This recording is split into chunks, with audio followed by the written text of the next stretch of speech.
I do now want to pivot a little bit and talk about the really scary incidents of anti-Semitism we've seen worldwide since October 7th. In the United States alone, we've seen a rise of anti-Semitism all across college campuses, including elite universities. What do you make of that?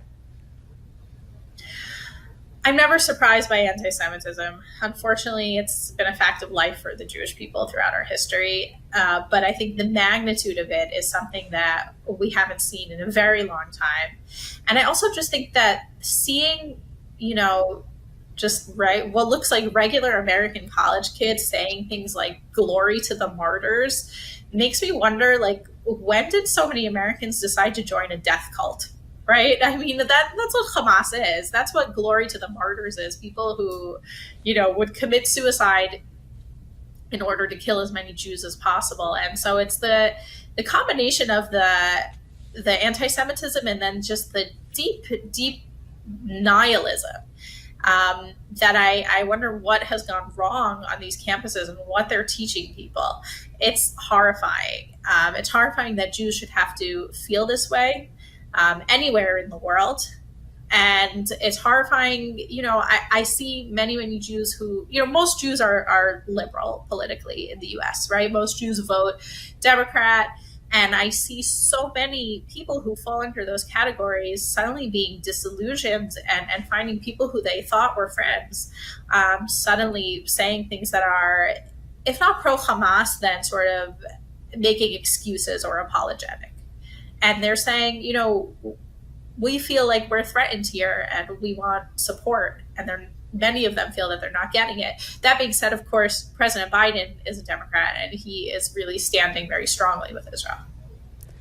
To your point, I've talked to and have read pieces about many progressive Jewish people who do feel disillusioned right now because they're saying, hey, I've stood up for causes X, Y, and Z, and now it's my turn and I feel like no one's really standing up for me. So what's your message to them, A, and what's your message to people on college campuses? Like you said, the glory to the martyrs image was projected on George Washington University campus. What's your message to those college kids too who are supporting these types of messages?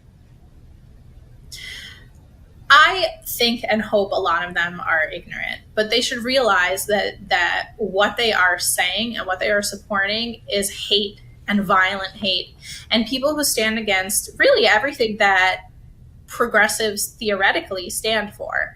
Hamas is not for diversity, equity, and inclusion in any way, shape, or form. The people, there's groups that call themselves queers for Palestine. What does Hamas do to queers? They hang them or they tie them to the back of trucks and drive the trucks down the street and kill them that way. And that has happened in Gaza. It doesn't make any sense. It only makes sense if you look at the world in some sort of twisted binary of oppressor and oppressed, which doesn't make sense either because Hamas is oppressing the Palestinian people, in the most obvious way. But they look at it that Israel is a strong, successful country and therefore they must be the oppressor. I'm sure that there are plenty of people out there who truly are anti-Semitic and truly have a problem with the Jewish people, and those people maybe are not the ones who the message needs to go out to because they are just maybe hopeless. But the people who think that they're supporting a progressive cause and so they're just going to go along with it because other progressives are there, they should know that they're wrong. They should know that this is a fascist cause. Lahav, before I let you go, I do want to know what you're looking out for next. We're a little over 3 weeks after October 7th, and as you sit there, what's next? Well, we just started the ground invasion. I think we expect it to continue for a while. We're hopeful that this will include some rescues of the hostages, like we saw this week already, and that is, what we'll see going forward. It remains to be seen. I mean, there's the northern front, right? Hezbollah has been shelling Israel, and Israel has been sort of limiting its retaliatory strikes. But if Hezbollah expands its attacks on Israel, then Israel will also respond in kind. The hope is that doesn't happen.